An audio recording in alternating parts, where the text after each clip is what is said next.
प्रभु तेरी वाणी जीवन की रोटी, नैनों की ज्योति अंधेरा मिटाती।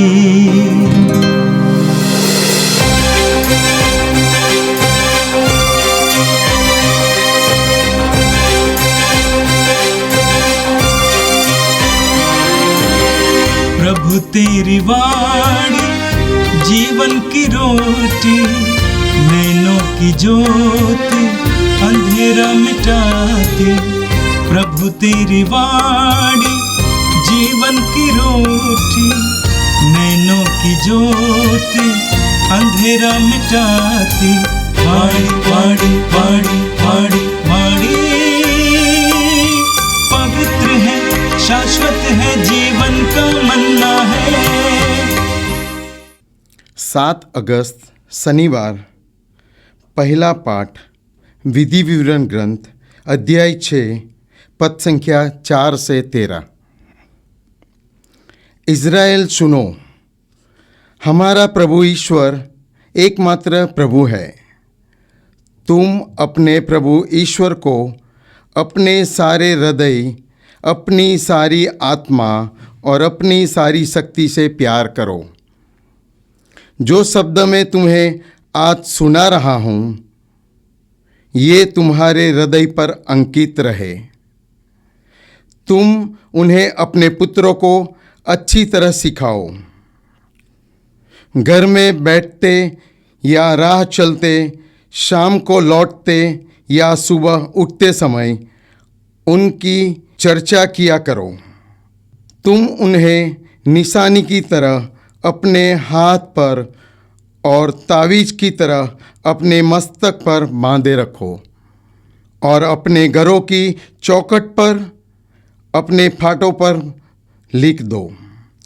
जब तुम्हारा प्रभु ईश्वर तुम लोगों को उस देश ले जाएगा जिसे उसने शपथ खाकर तुम्हारे पूर्वजों इब्राहिम, इसहाक और याकूब को देने की प्रतिज्ञा की है, जहाँ बड़े और भव्य नगर है जिन्हें तुमने नहीं बनाया, जहाँ के घर कीमती चीज़ों से भरे हैं जिन्हें तुमने एकत्र नहीं किया, जहाँ पानी के कुंड हैं जिन्हें तुमने नहीं खोदा, जहाँ दाखबारियाँ और जैतून के पेड़ हैं जिन्हें तुमने नहीं लगाया।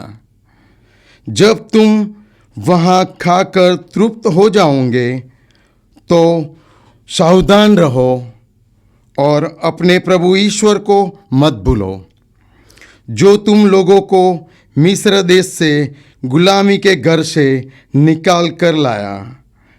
तुम अपने प्रभु ईश्वर पर श्रद्धा रखोगे, उसी की सेवा करोगे और उसी के नाम पर शपथ खाओगे।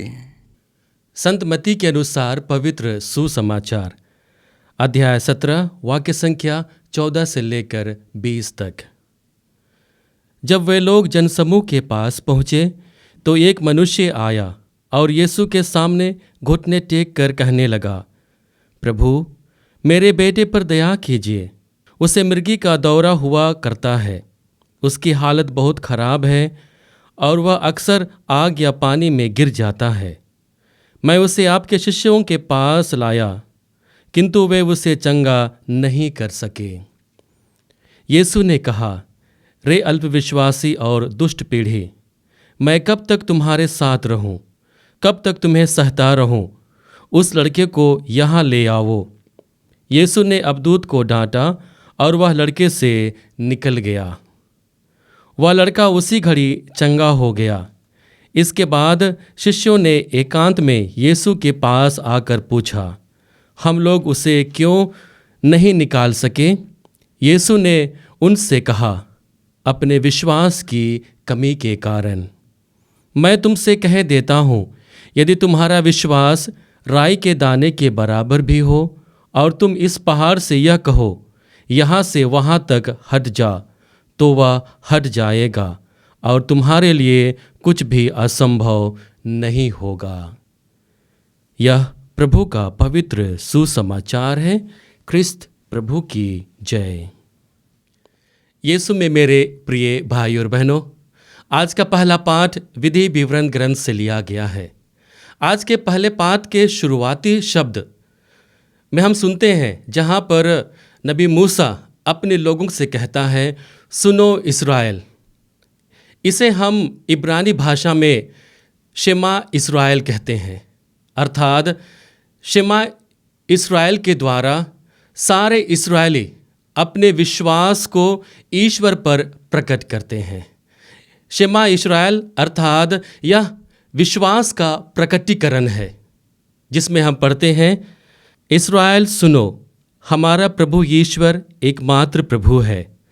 तुम अपने प्रभु ईश्वर को अपने सारे हृदय, अपनी सारी आत्मा और अपनी सारी शक्ति से प्यार करो। और इन्हीं शब्दों के साथ में उस समय के यहूदी प्रजा अपने विश्वास को, अपने संपूर्ण विश्वास को ईश्वर पर न्यौछावर करते थे। और इसलिए इसके आधार पर उन्हें अपने जीवन को जीने के लिए मार्ग बतलाया गया है।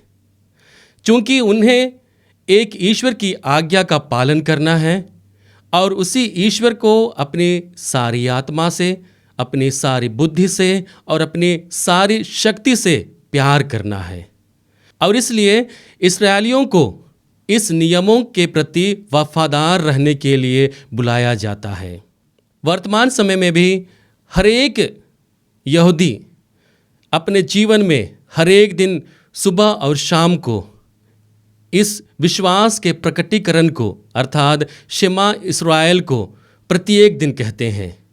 और इसके द्वारा अपने जीवन में वे लोग अनुभव करते हैं। इसके द्वारा बारंबार अपने को बताते हैं कि उनके लिए मात्र एक ईश्वर है और सबसे ज़्यादा, अपने जीवन से भी ज़्यादा उन्हें उस ईश्वर को प्यार करना है। यीशु भी इस शेमा इस्राएल को कहते हैं।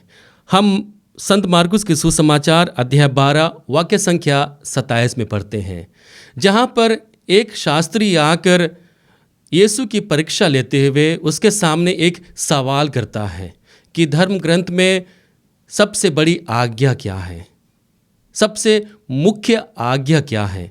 और इसके प्रति उत्तर में यीशु उसे विधि विवरण ग्रंथ के इस भाग को सुनाते हैं और कहते हैं, सुनो इस्राएल, हमारा प्रभु ईश्वर एकमात्र प्रभु है। तुम अपने प्रभु ईश्वर को अपने सारे हृदय, अपनी सारी आत्मा और अपनी सारी शक्ति से प्यार करो। हम देखते हैं कि किस प्रकार से पुराने विधान और नए विधान का आपस में समागम होता है। और जो नियम उस समय दिया गया था इस्राएलियों के लिए अपने विश्वास को बढ़ाने के लिए और विश्वास से निहित जीवन को जीने के लिए, और वही विश्वास और वही जीवन यहाँ पर परिपूर्ण होता है। हम वचन में आगे पढ़ते हैं, जो शब्द मैं तुम्हें आज सुना रहा हूँ वे तुम्हारे हृदय पर अंकित रहे। तुम इन्हें अपने पुत्रों को भली भांति सिखाओ, घर में बैठते या राह चलते, शाम को लेटते या सुबह उठते समय इसकी चर्चा किया करो। इस आज्ञा की गरिमा इस बात पर है कि इस्राएलियों को हर एक समय पर इसे अपने जिहन में लेकर रखना है, अपने ध्यान में लेकर रखना है।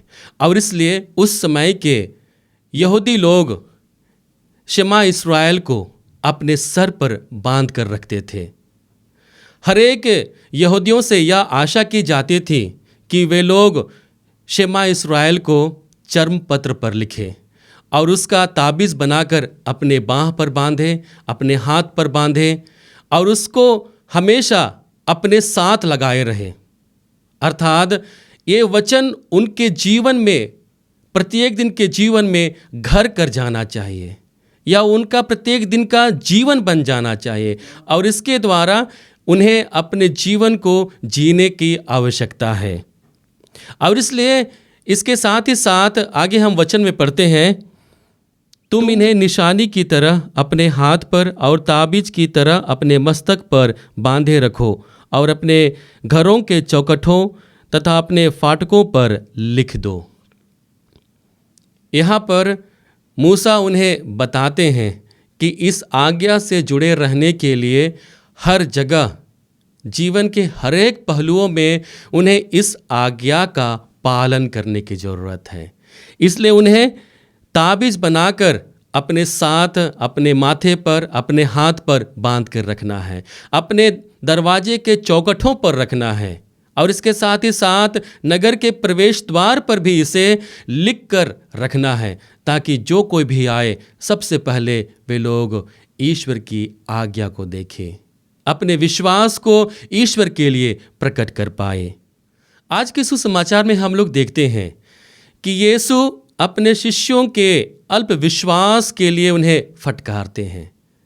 एक पिता जो अपने पुत्र को उनके पास लेकर आता है, इस उम्मीद के साथ लेकर आता है कि उनके शिष्य उसके बेटे को ठीक कर दें, क्योंकि उससे मिर्गी का रोग था। वह आग पर, पानी पर कूद जाता था, लेकिन वे लोग उसे चंगा नहीं कर पाते हैं और उसका पिता यीशु के पास आकर उसकी मदद मांगता है और यीशु उसे चंगाई देते हैं। और बाद में जब यीशु के शिष्य उनसे पूछते हैं कि हम लोग ये कार्य क्यों नहीं कर पाए, तब यीशु उन्हें बताते हैं कि उनके अल्प विश्वास के कारण ये कार्य उनसे नहीं हो सका। एक महान दर्शन शास्त्री थॉमस एक्विनस 5 प्रकार के तथ्यों के द्वारा ईश्वर की उपस्थिति को प्रमाणित करते हैं कि ईश्वर सभी जगह विद्यमान है, ईश्वर सर्वज्ञ है, ईश्वर विवेक तथा प्रज्ञा से परिपूर्ण है, ईश्वर हम सभी का, इस समूचे विश्व को बनाने वाला है, ईश्वर सभी का कर्ता धर्ता है। लेकिन अब देखते हैं कि इन 5 तथ्यों में से किसी एक में भी ईश्वर के दयालु स्वभाव को और प्रेमी स्वभाव को प्रकट नहीं कर सकता है। इन 5 तथ्यों में हम लोग ईश्वर के दयालु स्वभाव और प्रेमी स्वभाव को देख नहीं सकते हैं। और ईश्वर के दयालु और प्रेमी होने का प्रमाण हमें यीशु मसीह के द्वारा मिलता है। और जब हम लोग अपने विश्वास को ईश्वर में प्रकट करते हैं, ईश्वर के पास लेकर आते हैं, तो हम लोग उसी दयालु स्वभाव को, ईश्वर के प्रेमी स्वभाव को अपने जीवन में महसूस करने लगते हैं। लेकिन हम देखते हैं कि हमारे और चारों तरफ हर प्रकार की समस्याएं हैं। वर्तमान समय में हमारे देश में कहीं कहीं पर भारी बारिश हो रही है, लोगों का जनजीवन अस्त व्यस्त हो गया है और कहीं कहीं बारिश नहीं हो रही है। लोग बारिश की ताक में हैं ताकि वे लोग खेती बाड़ी कर सकें। कोरोना महामारी ने सबको हिला कर रख दिया है और हमारे समाज में देखते हैं कि हर तरह से कुरीतियाँ फैली हुई हैं। इन सभी के बीच जब हम अपने जीवन को जीने लगते हैं तो हमें लगता है कि ईश्वर हमें दंड दे रहा है, धर्मी और अधर्मी दोनों को समान मात्रा में दंड दे रहा है और हम ईश्वर के प्रेमी स्वभाव को और दयालु स्वभाव को हम अपने जीवन में महसूस करने में असमर्थ हो जाते हैं। और जब इन परिस्थितियों में हम सब कोई अपने जीवन को व्यतीत करते हैं तो हमें लगता है कि ईश्वर हमसे दूर चले गए हैं। लेकिन प्रभु यीशु मसीह हमारे साथ हैं, जो न केवल हमारे विश्वास को बढ़ाते हैं बल्कि हमें ईश्वर से जोड़ते हैं और उससे सम्मिलित जीवन को जीने के लिए हमें बुलाते हैं। और इस प्रकार से हमें यीशु नवजीवन देते हैं। हर एक विश्वासी के लिए यीशु एक नवजीवन का संचार करते हैं। यीशु में मेरे प्रिय भाई और बहनों, यदि हम प्रभु में विश्वास करते हैं, उसकी आज्ञाओं के अनुरूप अपने जीवन को व्यतीत करते हैं, ठीक उसी प्रकार से जिस प्रकार से इस्राएली लोगों को प्रभु की आज्ञा दी गई, प्रभु के नियम दिए गए और उसके प्रति ईमानदार रहने के लिए उन्हें कहा गया, जब हम अपने जीवन में इन आज्ञाओं के प्रति वफादार होते हैं, ईमानदार होते हैं, तो हम प्रभु के दयालु स्वभाव को और प्रेमी रूप को हम अपने दैनिक जीवन में अनुभव करते हैं। पारिवारिक जीवन में हम उसको देखते हैं, सामाजिक जीवन में हम उसको देखते हैं, और इसी विषय को हमें चर्चा करने की ज़रूरत है। आइए हम प्रभु से प्रार्थना करें कि प्रभु हमारे विश्वास को बढ़ाए। दैनिक जीवन में हम जब भी ईश्वर के वचन पर मनन चिंतन करते हैं, मिसा पूजा बलिदान के द्वारा जब हम अपने विश्वास को यीशु में प्रकट करते हैं, ईश्वर में प्रकट करते हैं, तो वह हमारे लिए जीवन जीने का एक माध्यम बने और हम अपने जीवन में प्रेम का फल उत्पन्न कर सकें, दयालुता का फल उत्पन्न कर सकें और एक अच्छे ख्रिस्ती बन सकें। आइए हम इसके लिए प्रभु से प्रार्थना करें। सर्वशक्तिमान ईश्वर, हम धन्यवाद देते हैं इस सुंदर दिन के लिए। तुझसे मिले हर एक वरदानों के लिए प्रभु हम धन्यवाद देते हैं। यह तेरी योजना है कि आज यह पवित्र वचन हमारे जीवन को पवित्र कर रहा है। जिस प्रकार से प्रभु इस्राएली जनता के लिए तूने एकमात्र ईश्वर होने का दावा किया और उसके अनुरूप उन्हें प्यार करने के लिए, सम्मान देने के लिए कहा, ताकि वे लोग अपने दिल से, अपने हृदय से, अपनी आत्मा से और अपनी सारी शक्ति से तुझे प्यार कर सकें। ठीक वैसा ही प्रभु, जब हम इस पवित्र वचन पर मनन चिंतन कर रहे हैं, हमारे विश्वास को बढ़ाइए प्रभु, ताकि हम भी तेरी आज्ञाओं का पालन करते हुए, तेरी शिक्षाओं को अपने जीवन में पालन करते हुए, हम तुझे सारे हृदय से, सारी बुद्धि से और सारी आत्मा से प्यार कर सकें और तेरे प्रेम को अपने जीवन में अनुभव कर सकें। हम ये प्रार्थना करते हैं हमारे प्रभु ख्रिस्त के द्वारा, आमीन। प्रभु तेरी वाणी जीवन की रोटी, नैनों की ज्योति अंधेरा मिटाती। वाणी वाणी वाणी वाणी वाणी पवित्र है, शाश्वत है जीवन का मन।